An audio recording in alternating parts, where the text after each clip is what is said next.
S. Chand presents educational video lectures as per the UGC curriculum. Absolutely free. Difficult science concepts made easy.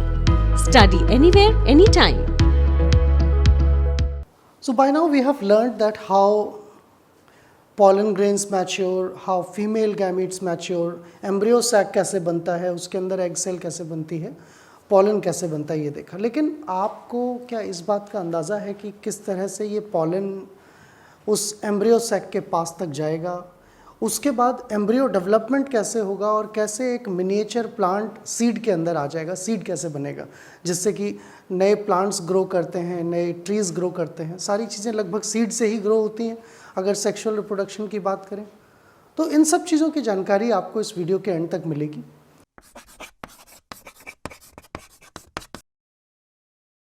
Welcome to S Chand academy. My name is Aditya and you are looking at video of third semester, जिसमें कि plant anatomy और embryology की बात की जा रही है. यहाँ पर हम एम्ब्रियोलॉजी या प्लांट के डेवलपमेंट को कंक्लूड करेंगे और देखेंगे कि प्लांट का जो फर्टिलाइजेशन के बाद का प्रोसेस है और फर्टिलाइजेशन जो है वो कैसे होता है और कैसे एक मैच्योर शीट का फॉर्मेशन होता है. अगर आप इन टॉपिक्स के बारे में और जानना चाहते हैं तो एस चांद पब्लिशिंग की इन बुक्स को रेफ़र कर सकते हैं. और अगर आपके पास इन बुक्स की हार्ड कॉपीज़ नहीं है तो नीचे डिस्क्रिप्शन बॉक्स में दिए गए लिंक की मदद से ई बुक को एक्सेस कर सकते हैं. तो आइए शुरू करते हैं हम अपना discussion on the remaining part of sexual reproduction in plants, that is pollination and fertilization. So these are two different things. Plant के reproduction को हम 3 phases में divide कर सकते हैं ideally देखा जाए तो.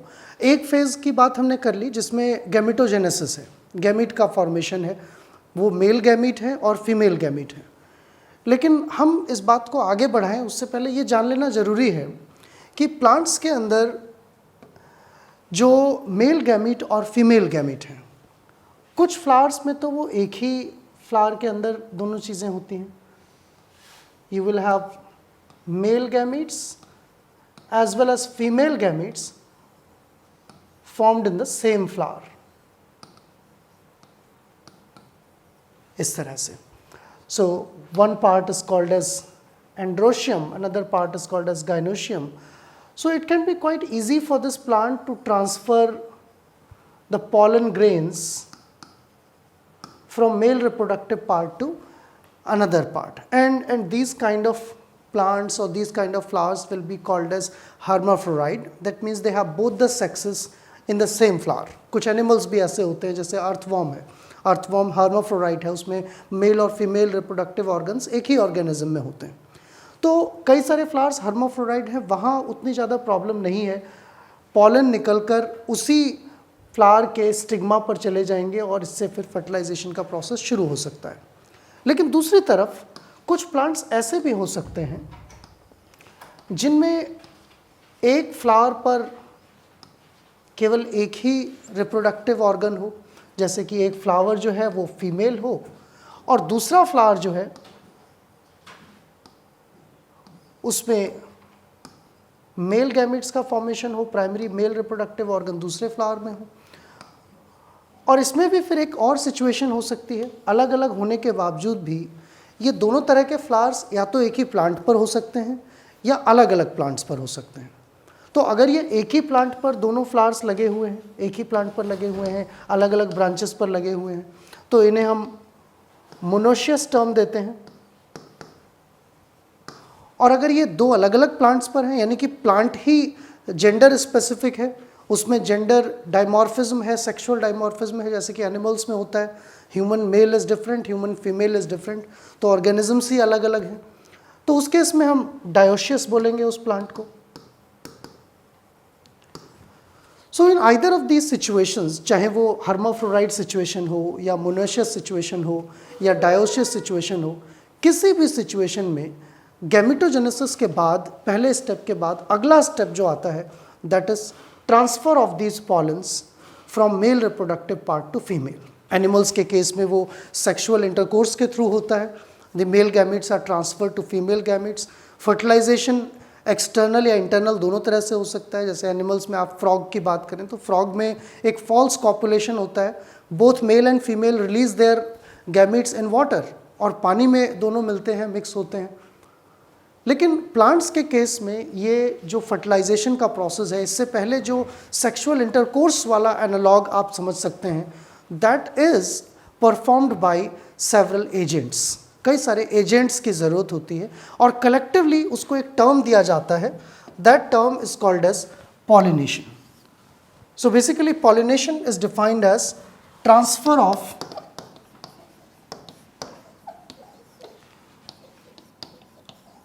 male gametes, which will be pollen grains, to a female reproductive part, that is ovary or via stigma के थ्रू ये ओवरी तक पहुंचते हैं। तो ये जो ट्रांसफ़र का प्रोसेस है, इस ट्रांसफ़र के प्रोसेस को ही हम क्या नाम देते हैं? पॉलिनेशन कहते हैं। अब ये पॉलिनेशन है जो बहुत सारे एजेंट्स के थ्रू हो सकता है, and there are various things which are involve in this process. It can be simply by wind, हवा से हो सकता है ये। जैसे कि अगर हम एक ही फ्लावर की बात करें जिसमें दोनों रिप्रोडक्टिव ऑर्गन्स प्रेजेंट थे, हम हर्माफ्रोडाइट फ्लावर्स की बात कर रहे थे।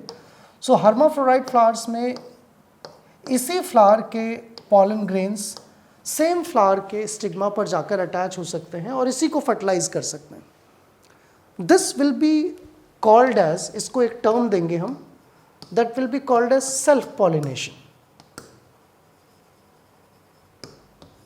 Even if there are two flowers on the same plant, एक ही प्लांट पर दो फ्लावर्स लगे हुए हैं और उसी प्लांट के पॉलन ग्रेन्स उसी प्लांट के दूसरे फ्लावर पर जाकर अटैच हो जाते हैं, उसको भी हम सेल्फ फर्टिलाइजेशन ही कहते हैं। लेकिन अगर दो अलग अलग प्लांट्स हैं, if there are two plants, irrespective of whether it is a hermaphrodite or it is a monoecious or dioecious, but if the pollens emerging from one plant, एक प्लांट से इमर्ज होने वाले पॉलन अगर एक दूसरे plant पर जाकर attach होते हैं, दूसरे प्लांट के स्टिग्मा पर जाकर अटैच होते हैं, this is plant 1, this is plant 2, then this will be termed as cross pollination. So it is important to understand here that nature would have developed mechanisms for cross pollination because it will favor their survival. आप जानते हैं कि अगर एक close population के अंदर breeding होती है, या जिसे हम सेल्फिंग भी कहते हैं, सेल्फ पॉलिनेशन अगर ज़्यादा होगा तो वेरिएशंस नहीं आएंगे। एक ही प्लांट की वैरायटी जिसमें कुछ फीचर्स हैं, अगर उसके पॉलन उसी प्लांट के ऊपर बार बार फर्टिलाइज कर रहे हैं तो उसके ट्रेड्स लिमिटेड रहेंगे, उसके जो फीचर्स हैं लिमिटेड रहेंगे। तो कहीं ना कहीं जो सेल्फ पॉलिनेशन है, this will make plants inferior, ये प्लांट्स को इन्फीरियर बनाएगा और प्लांट्स में जो एक टर्म होता है उसे हम कहते हैं इनब्रीडिंग डिप्रेशन। जब लगातार इनब्रीडिंग होती है, एक पॉपुलेशन के सेम क्लोज इंडिविजुअल्स के बीच में ब्रीडिंग होती है, उससे उनके ट्रेड्स धीरे धीरे खराब होने लग जाते हैं, वो इन्फीरियर बनने लग जाते हैं। तो this kind of mechanism of pollination would not be very good for the survival and existence of the plants. Similarly it will not lead to the new species, it will not drive evolution. But the mechanism of cross pollination, this will be interesting, because a plant, let us say, which is far away at a distance and there is another plant at some distance, if pollen grains of that plant are transferred from one to another, there is a likelihood, वहाँ पर एक chance है कि एक plant किसी दूसरी condition में हो, वो किसी दूसरे जीन पूल से आया हो, उसके पास अलग तरह के ट्रेड्स हों और इस प्लांट के पास अलग तरह के ट्रेड्स हों। So this will help and this will promote the hybrid vigor in plants and that will facilitate their survival. So there are two kind of pollination, दो तरह के pollination होते हैं, एक क्रॉस pollination और एक सेल्फ pollination। सेल्फ pollination के comparison में क्रॉस pollination जो है प्लांट के सर्वाइवल और उनके एवोल्यूशन के लिए ज़्यादा अच्छा माना जाता है। Now if plants are at a distance, अगर क्रॉस pollination की हम बात कर रहे हैं, प्लांट्स कुछ दूरी पर हैं, तो उस सिचुएशन में ऐसा आसान नहीं है कि एक प्लांट के पॉलन अपने आप दूसरे पर चले जाएं। हालांकि जब एंथर बर्स्ट होता है, उससे पॉलन्स निकलते हैं, तो कई बार पॉलन हवा के साथ उड़कर जा सकते हैं, लेकिन उनकी एक लिमिटेशन है, जो एफिशिएंसी होगी पॉलिनेशन की वो बहुत पुअर होगी। तो नेचर ने बहुत सारे एजेंट्स डेवलप किए हैं, बहुत सारे मीन्स डेवलप किए हैं पॉलिनेशन के लिए। Let's have a look at those means. Pollination के जो मीन्स हैं, जो तरीके हैं, उनमें सबसे इम्पॉर्टेंट और जो सबसे वाइड स्प्रेड तरीका है दैट इज़ थ्रू इंसेक्ट्स। आपको शायद लगता होगा कि बारिश के दिनों में या आसपास बहुत ज़्यादा इंसेक्ट होते हैं तो नुकसान पहुंचा रहे हैं। कभी कभी आप सोचते भी होंगे कि क्यों नहीं सारे इंसेक्ट ख़त्म हो जाते हैं, इंसेक्ट को मार दो, सारे इंसेक्ट को ख़त्म कर दो।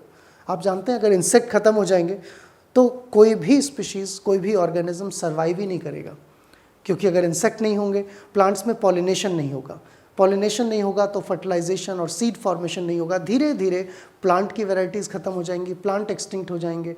उसके बाद क्योंकि वो प्रोड्यूसर्स हैं, जो हर्बीवोर्स हैं वो ख़त्म हो जाएंगे, हर्बीवोर्स के बाद कार्निवोर्स ख़त्म हो जाएंगे। तो एक तरह से पूरा जो इकोसिस्टम है वो कोलैप्स हो जाएगा अगर इंसेक्ट्स नहीं होंगे।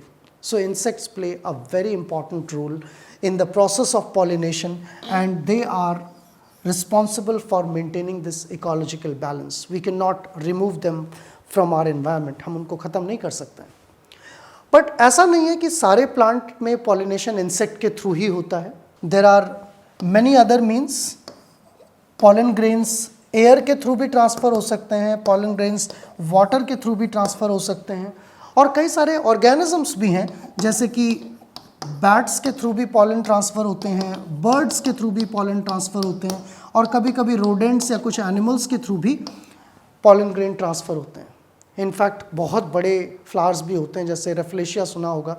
तो कई सारे ऐसे प्लांट्स भी हैं जिनमें एलिफेंट जैसे बहुत बड़े एनिमल्स भी पॉलिनेशन में मदद करते हैं। Now how these insects do the pollination. अगर आप केयरफुली कभी किसी हनी बी को देखेंगे, हनी बी जो है वो फ्लावर्स से नेक्टर कलेक्ट करती हैं। So it's a kind of symbiotic relationship. ये एक तरह की सिम्बायोटिक रिलेशनशिप है जहाँ इंसेक्ट का पर्पस भी सॉल्व होता है और प्लांट्स का पर्पस भी सॉल्व होता है। So a honey bee will come to a plant for meeting its dietary requirement. वो यहाँ से इसके जो पेटल्स के बेस हैं यहाँ से नेक्टर लेगा, and that nectar will then be transformed into honey when it goes back to beehive. लेकिन उस प्रोसेस के दौरान हनी बी के जो लेग्स हैं, उन लेग्स पे छोटे छोटे हेयर्स होते हैं, उन हेयर्स में पॉलन अटैच हो जाते हैं, और जब वो एक फ्लावर से जंप करके दूसरे फ्लावर पे उड़ते हुए जाती हैं तो वो जो पॉलन ग्रेन्स हैं वो दूसरे फ्लावर तक पहुंच जाते हैं। This is the ideal means of pollination and most popular and widespread means of pollination in plants। जो आप क्रॉप्स खाते हैं, जो खाना खाते हैं, चाहे वो गेहूं का आटा हो या चावल हो, कॉर्न हो, कोई भी चीज़ हो, ये सब सीड्स हैं। और ये सीड कब बन पाए? जब उन फील्ड्स में, उन एग्रीकल्चरल क्रॉप्स में कोई इंसेक्ट आए होंगे, उन्होंने एक प्लांट से दूसरे प्लांट तक पॉलन पहुंचाए होंगे, तभी सीड्स पहुंच पाएंगे। अगर आप एक एग्रीकल्चरल लैंड को, एक फार्म को जहाँ पर पैडी या वीट ग्रो किया जा रहा है, उसको पूरी तरह कवर कर दें और इंसेक्ट फ्री बना दें, तो वहाँ पर पॉलिनेशन पॉसिबल ही नहीं है। ईल्ड या तो होगी नहीं या फिर बहुत कम होगी, सिर्फ सेल्फ पॉलिनेशन की वजह से थोड़ा बहुत जो सीड्स बनेंगे वो बन पाएंगे, तो बिल्कुल भी प्रोडक्शन कम हो जाएगा। So insects are important, but yes there are on the other hand कुछ इंसेक्ट्स हैं जैसे ग्रासहोपर्स हैं, लोकस्ट हैं, ये क्रॉप्स को नुकसान भी पहुँचाते हैं। बट इसका मतलब ये नहीं है कि सारे इंसेक्ट्स को आपको ख़त्म कर देना चाहिए। They are essential means of ecosystem. तो ये बात यहाँ पर जानना ज़रूरी थी जब हम पॉलिनेशन की बात करते हैं।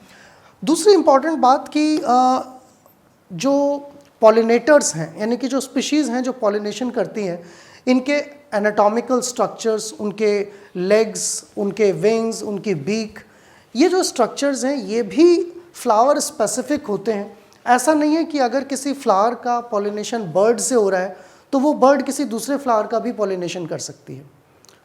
The interaction between two things, pollinator and plant, are mutual, and in due course of time, evolution के दौरान प्लांट्स ने भी अपने आप को इवॉल्व किया है। प्लांट का जो शेप होता है वो भी फ्लावर का शेप कंपैटिबल होता है एक पॉलिनेटर के शेप के साथ। जैसे कि बर्ड्स हैं, बर्ड्स की जो बीक्स हैं, यानी कि जो उनकी चोंच है, वो उस तरह की होती है कि वो फ्लावर के अंदर तक चली जाए, नेक्टर निकल जाए। हमिंग बर्ड का नाम आपने सुना होगा, hummingbird takes the nectar from lot of plants. So the plant flowers and the pollinators, they should be compatible with each other in order to perform that process. And in order to achieve that compatibility, both plants and animals which perform pollination have evolved in due course of time. So there is a mutual compatibility in the shape of both these things. तो ये तो बात थी pollination की. I hope आपको pollination समझ आया. Pollination के बाद हम चर्चा करेंगे, डिस्कशन करेंगे अपना फर्टिलाइजेशन के प्रोसेस पर. हम ये देखेंगे कि किस तरह से फर्टिलाइजेशन होता है, और एक इम्पॉर्टेंट टर्म जिसके बारे में हम बात करेंगे that is called double fertilisation, उसको हम समझेंगे. But that will be done after a short break.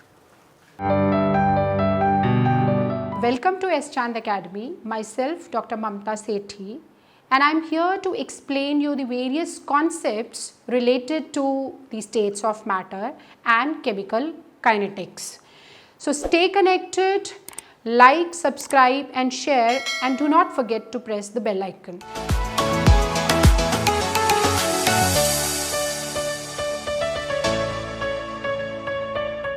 Welcome back to S Chand academy. Break से पहले हम बात कर रहे थे कि फर्टिलाइजेशन का जो प्रोसेस है उसके 3 स्टेप्स होते हैं. पहला स्टेप गैमेटोजेनेसिस, गैमीट बन गए.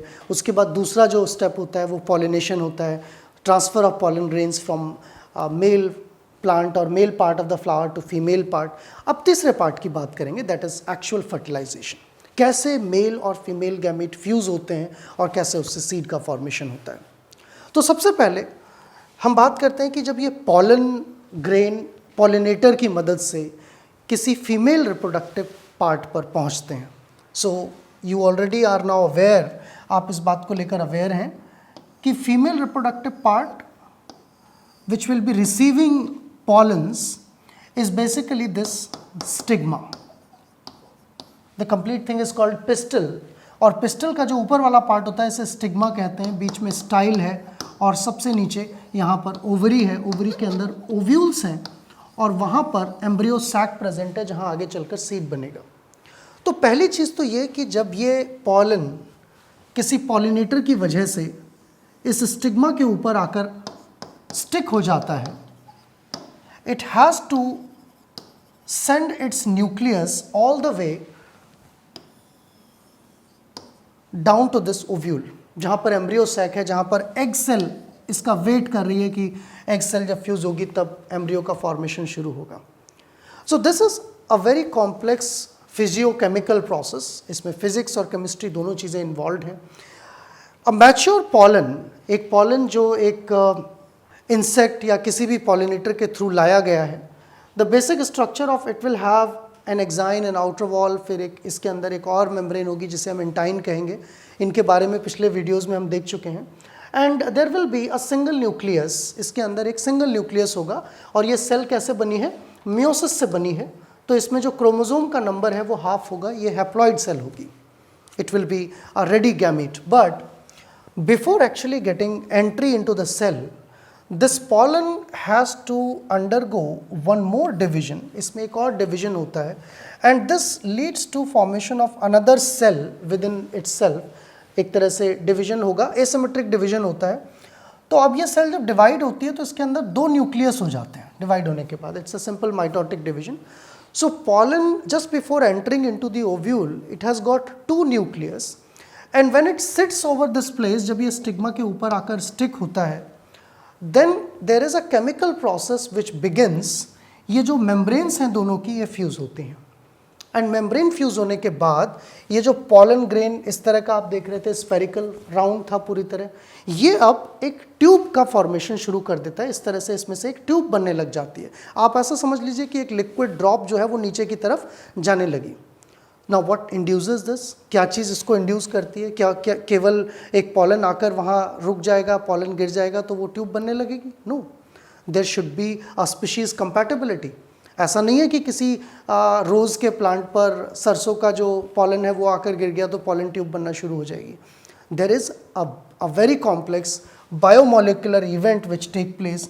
इस पार्ट से कुछ केमिकल सिग्नल्स रिलीज होते हैं और ये भी कुछ केमिकल सिग्नल रिसीव करता है. So there is an interaction between those molecular targets and receptors, and then the event of this pollen tube formation begins. ये ट्यूब बनना शुरू होती है और ये ट्यूब कहाँ पर बन रही है? उस स्टिग्मा के ऊपर बन रही है. जैसे स्टिग्मा के ऊपर ये पॉलन आकर रुका है। तो ये ट्यूब फिर धीरे धीरे एक्सटेंड होती है, मतलब अभी न्यूक्लियस सेल से बाहर नहीं निकले हैं, न्यूक्लियस सेल के अंदर ही हैं, लेकिन ये ट्यूब के थ्रू एक ट्यूब का फॉर्मेशन हो रहा है और इस ट्यूब के थ्रू ये दोनों न्यूक्लियस धीरे धीरे नीचे की तरफ बढ़ रहे हैं along with the increasing length of the tube. वो ट्यूब लंबी होती चली जाती है और वो धीरे धीरे करके यहाँ तक नीचे तक पहुँचती है। So that is one crucial process that happens during the initial event of fertilisation, formation of pollen tube, इसको हम कहते हैं फॉर्मेशन ऑफ पॉलन ट्यूब्स। और इसी दौरान ये जब पॉलन ट्यूब बढ़ती है तो इसमें एक डिवीजन और होता है और मेल सेल्स यानी कि मेल गैमीट के जो न्यूक्लियस हैं which become matured just before the fertilisation, ये मैच्योर हो जाते हैं, now they are ready for the fertilisation. So these two male nuclei, ये दो मेल न्यूक्लियाई यहाँ तक पहुँचेंगे, ओव्यूल के पास तक पहुँचेंगे। And you know that there is an opening, ovule में एक ओपनिंग भी होती है, micropylar opening. So with the help of that opening और sometimes through the other points of entries, this pollen tube makes an entry into the ovule. Ovule में entry लेती है. Now what happens next? Let's talk about that. So the next event that happens is basically entry of the pollen nucleus into this tube. इस tube में ये pollen nucleus की entry होती है। कितने न्यूक्लियस हैं? दो न्यूक्लियस हैं। And you remember the structure, पिछले वीडियो में हमने बात की थी यहाँ पर इसके स्ट्रक्चर की। So there was one egg cell, there were two additional cells which were called as synergids, and there was a diploid polar nuclei here, यहाँ पर एक डिप्लॉयड सेल थी बीच में, and there were 3 antipodal cells. So this was the structure of an embryo sac which we discussed in the previous video.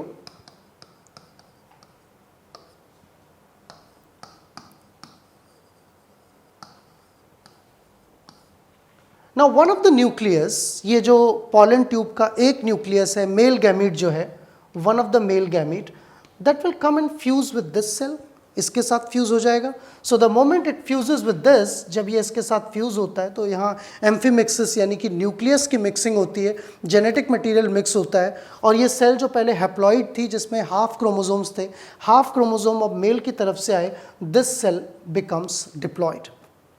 But interestingly एक और चीज़ यहाँ पर होती है which is not seen in animals, ये वाला प्रोसेस तो एनिमल्स में भी होता है। Male gamete and female gamete fuse and they make a zygote. Zygote then develops into a complete organism.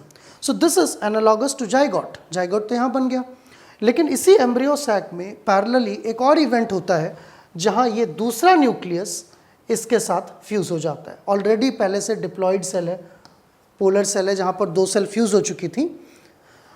अब इसके फ्यूज़ होने के बाद ये पूरा स्ट्रक्चर कैसा हो जाता है? ट्रिप्लॉइड, क्योंकि यहाँ 3 सेट हो जाएंगे क्रोमोसोम के, 2 सेट पहले से थे, एक सेट अभी मेल गैमीट का आकर फ्यूज हो गया, तो ये ट्रिप्लॉइड सेल बन जाती है। Now the regular process of embryo generation, embryo development begins. अब इसके बाद एम्ब्रियोनिक डेवलपमेंट शुरू होता है। इसमें ये सेल प्रोलिफरेट होने लगती है, डिवाइड होने लगती है, 2 से 4, 4 से 8, इस तरह से सेल्स डिवाइड होने लगती हैं और ये वाली सेल्स भी डिवाइड होने लगती हैं। So this part makes embryo, ये एम्ब्रियो बनाता है जो आगे चलकर प्लांट बनेगा। लेकिन ये वाला जो पार्ट है जो ट्रिप्लॉइड बन गया है, इस प्रोसेस की वजह से इस ट्रिप्लॉइड सेल्स की जो डिवीजन के बाद जो टिश्यूज बनेंगे, they are called as endosperm.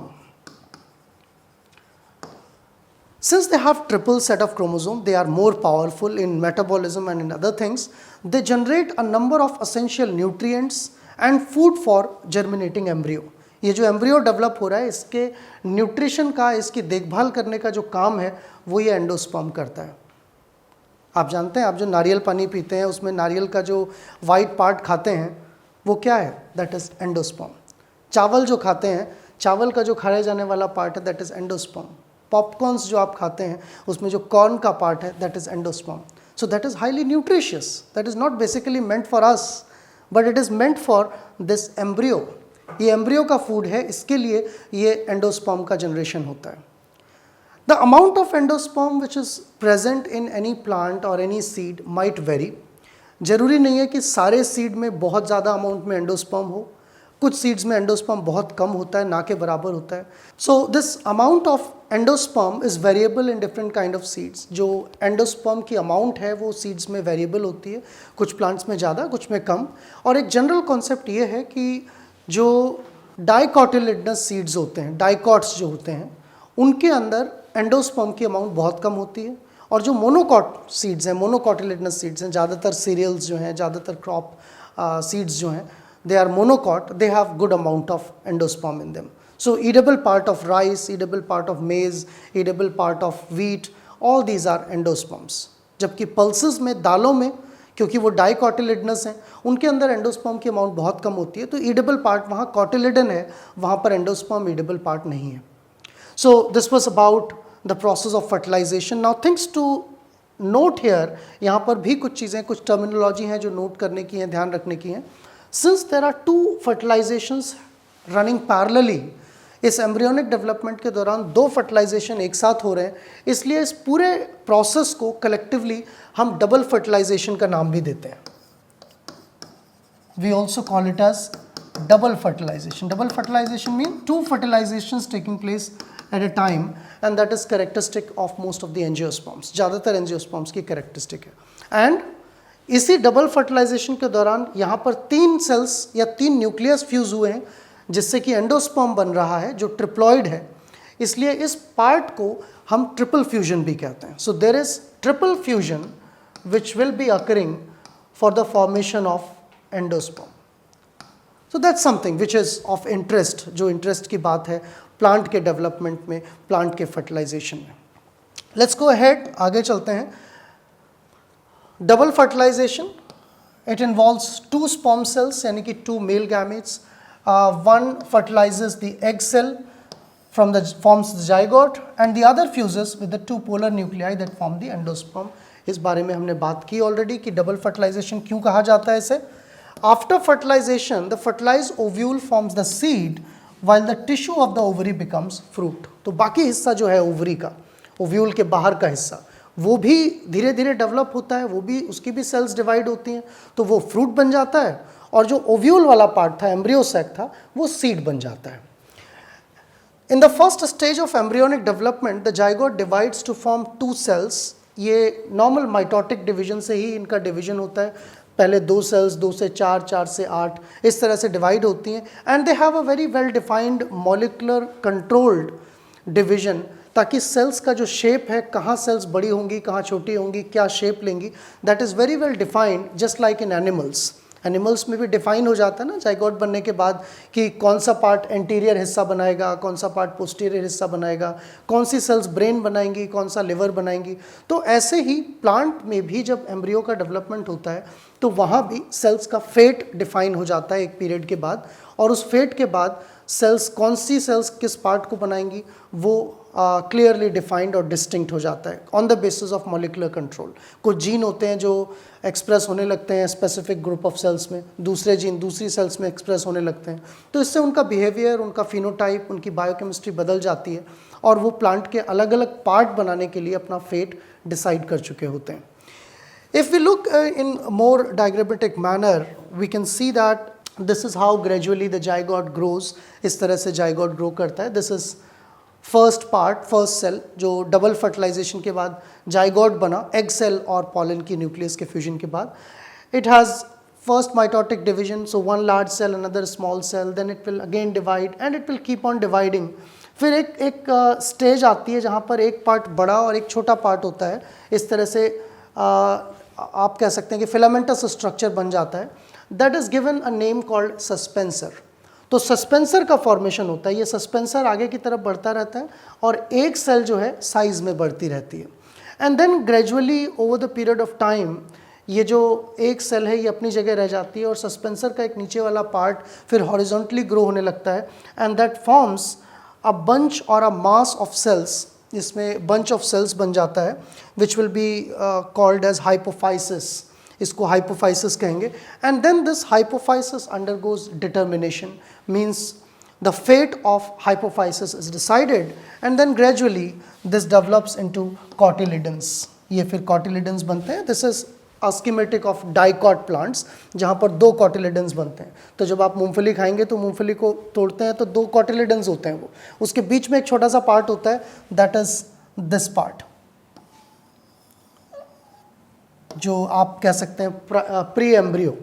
जब आप उस मूंगफली को अगर ज़मीन में लगाएंगे, ग्रो कराएंगे, तो कॉटिलेडन्स के अंदर तो न्यूट्रिशन है, लेकिन जो एम्ब्रियो वाला पार्ट है, that embryo part will have 2 things.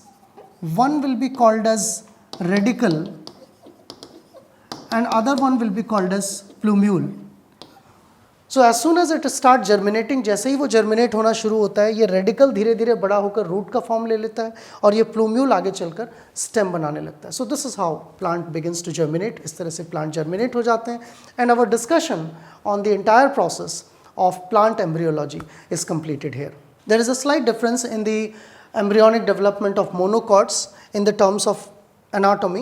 So you can see here, although there will be formation of suspensor cells यहाँ भी वैसे ही बनेंगी, यहाँ पर भी एक कॉटिलिडन का फॉर्मेशन होगा, रेडिकल सेल्स बनेंगी, लेकिन बस डिफरेंस इतना है कि वहाँ पर 2 कॉटिलिडन्स पैरेलली डेवलप होते हैं, यहाँ पर एक सिंगल कॉटिलिडन डेवलप होगा. और यहाँ पर इसके अलावा, ये तो हम एम्ब्रियोनिक डेवलपमेंट देख रहे हैं, इसके चारों तरफ एंडोस्पर्म भी होगा.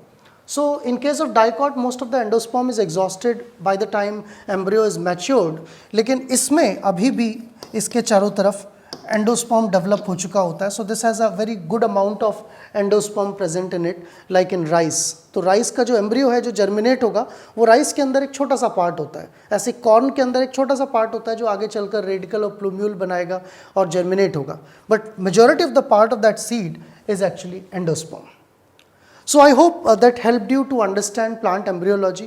आपको प्लांट एम्ब्रियोलॉजी समझ आई और इन 3 वीडियोस की मदद से, ये इससे पहला और उससे भी पहला वीडियो, इन तीनों वीडियोस में आपने समझा कि किस तरह से प्लांट के जो रिप्रोडक्टिव ऑर्गन्स जैसे कि फ्लावर्स हैं, कैसे उनमें गैमीट का फॉर्मेशन होता है, कैसे गैमीट ट्रांसफ़र होते हैं by pollination, and how then they start making an embryo. So in a summary of this video we can say that transfer of male gamete to the female gamete, or movement of the pollen to stigma of the female part of the flower is called as pollination. It happens by various means. Insects play a very important role in pollination. Apart from that, birds, bats, animals, rodents, they can also perform pollination. Once pollination is complete, pollen forms a tube into the style, and gradually 2 nuclei of pollen grain, they reach ovule. And already in the ovule, which is matured enough, it has got an egg cell which is waiting for fusing with the pollen nucleus. There is another fusion which parallelly happens with the polar cell which is diploid. तो एक fusion diploid के साथ होता है, that makes a triploid cell giving rise to endosperm, and one fusion takes place between the male gamete nucleus and the female egg cell which forms embryo. And that entire process is called as double fertilization. Now later on, this embryo cell or a zygote cell divides and keep on dividing, leading to the formation of seed. ये पूरा seed बन जाता है. Seed is basically a matured version of ovule, और जो ovary है वो mature होके that makes fruit. So this is how development of plant takes place.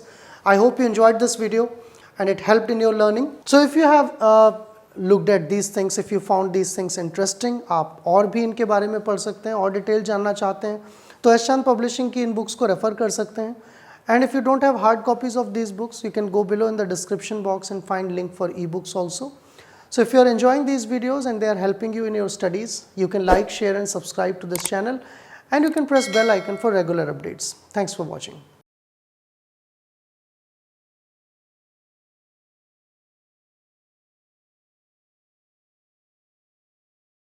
All rights reserved. This video has been prepared for educational purposes only. No part of it may be reproduced or copied without the permission of the copyright holder.